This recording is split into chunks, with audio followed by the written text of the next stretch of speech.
तो अब अपन क्या करते हैं, जो ये फूड सेफ्टी अथॉरिटी एक्ट 2006 है, इसका महत्वपूर्ण धाराओं की सिर्फ हेडिंग हेडिंग देख लेते हैं, ताकि अपन बहुत ही आसानी से और जल्दी में इनका रिवीजन कर सकें। तो भाई धारा 2, केंद्र द्वारा खाद्य कानून की अधिकारिता के संबंध में समीचीनता, मतलब हम इसके अंडर में ले रहे हैं। धारा 3 में परिभाषाएं हैं। धारा 4 में एफएसएसएआई की स्थापना है। धारा 5 में एफएसएसएआई की संरचना, उसके सदस्यों की योग्यता और अर्हताएं हैं।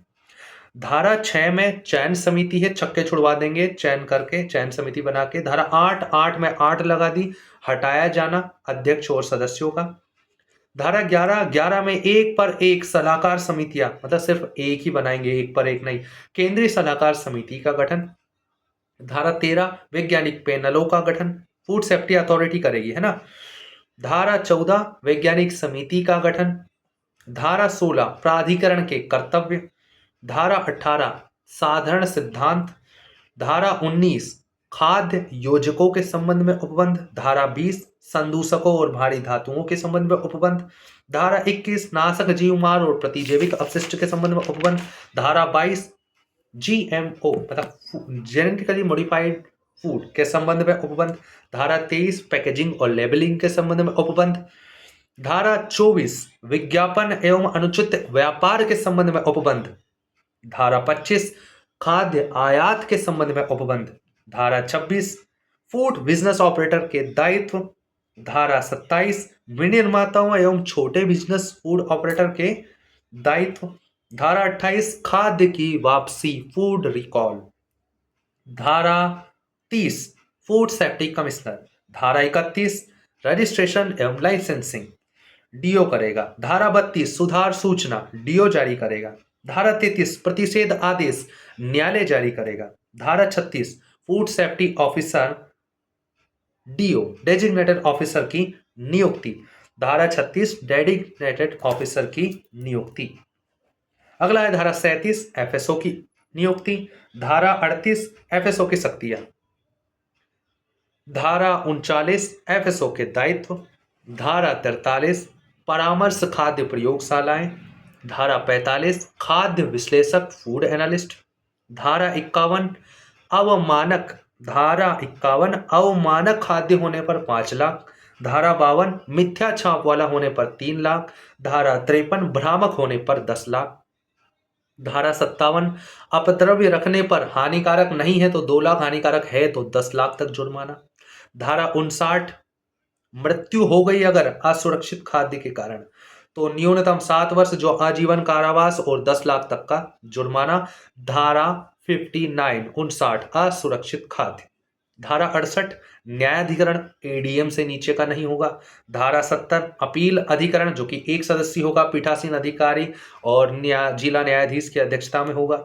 धारा 74 विशेष न्यायालय। धारा 84 प्राधिकरण की वार्षिक रिपोर्ट। धारा 91 केंद्र के नियम बनाने की शक्ति।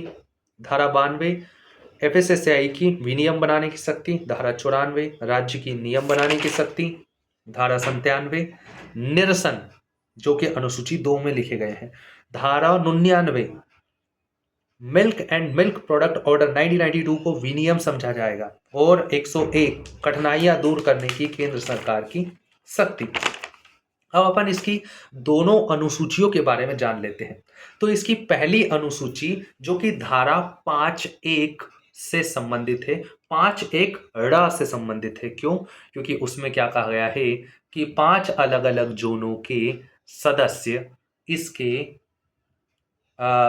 सदस्य समझे जाएंगे, मतलब माने जाएंगे, उनके एक एक प्रतिनिधि आएंगे।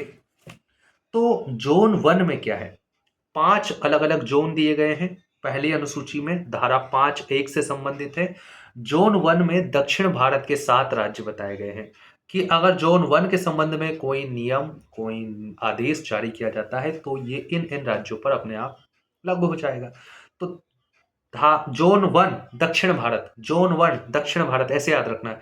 जोन 1 दक्षिण भारत, इसमें आंध्र प्रदेश, गोवा, कर्नाटक, आंध्र प्रदेश, गोवा, कर्नाटक, केरल, महाराष्ट्र, उड़ीसा और तमिलनाडु। ठीक है, खत्म। अगला जोन 2। जोन 2 उत्तर भारत के 6 राज्य। जोन 2 उत्तर भारत के 6 राज्य जिसमें उत्तर प्रदेश, उत्तराखंड, पंजाब, हरियाणा, हिमाचल, जम्मू कश्मीर। खत्म। तो दो दो के ग्रुप में उत्तर प्रदेश, उत्तराखंड, पंजाब, हरियाणा, हिमाचल प्रदेश और जम्मू कश्मीर। अगला है जोन 3। जोन 3 में है कर्क रेखा या मध्य क्षेत्र से संबंधित 7 राज्य। कौन कौन से? बिहार, झारखंड, मध्य प्रदेश, छत्तीसगढ़। देखो, गुजरात, राजस्थान, मध्य प्रदेश, छत्तीसगढ़, बिहार, झारखंड और पश्चिम बंगाल, ये 7 राज्य हैं। इसमें मध्य प्रदेश आता है, तो जोन 3 में मध्य प्रदेश आता है। अगला है जोन 4। जोन 4 में उत्तर पूर्वी 8 राज्य हैं, नॉर्थ ईस्ट के। इसमें सिक्किम के अलावा अरुणाचल प्रदेश, असम, मेघालय, त्रिपुरा, मिजोरम, मणिपुर, नागालैंड। ठीक है, खत्म। अगला है जोन 5। जोन 5 में यूनियन टेरिटरीज हैं। इसमें अंडमान निकोबार, लक्षद्वीप, पुदुचेरी, दिल्ली, चंडीगढ़, दादरा नगर हवेली, दमन दीव के बारे में बताया गया है। वहीं अनुसूची 2 जो कि धारा 97 से संबंधित है, इसमें निरसन संबंधी प्रावधान है।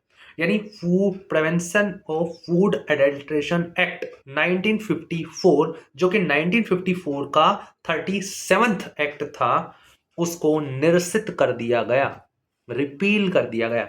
तो खाद्य अपमिश्रण अधिनियम 1954 को निरसित कर दिया गया। इसके अलावा फल उत्पाद अधिनियम 1955 को निरसित कर दिया गया।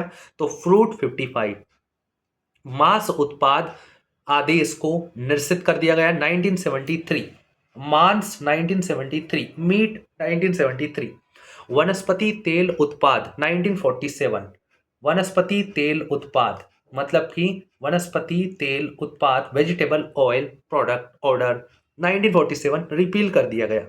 खाद्य तेल पैकेजिंग विनियम 1998 रिपील कर दिया गया। खाद्य तेल पैकेजिंग विनियम 1998 रिपील कर दिया गया। विलायक निष्कर्षित तेल, वितेलित अवचूर्ण एवं खाद्य आटा 1967, इसे भी रिपील कर दिया गया। तो भाई विलायक निष्कर्षित तेल, खाद्य आटा और वितेलित अवचूर्ण 1967 रिपील कर दिया गया। दुग्ध एवं दुग्ध उत्पाद 1992 रिपील कर दिया गया और 1990 मतलब 99 के तहत इसे एक विनियम के रूप में लागू भी कर दिया वापस। आवश्यक वस्तु अधिनियम 1955 द्वारा खाद्य से संबंधित जारी अन्य कोई आदेश को भी रिपील समझा जाएगा। मतलब कि आवश्यक वस्तु अधिनियम एसेंशियल कमोडिटी एक्ट 1955 द्वारा रिपील माना जाएगा। तो भाई 2 अनुसूचियां देख ली, 12 अध्याय थे देख लिए, 101 धाराएं थी देख ली, जो महत्वपूर्ण धाराएं थे देख ली। अब इसकी परिभाषाएं बची हुई हैं वो अपन देख लेंगे।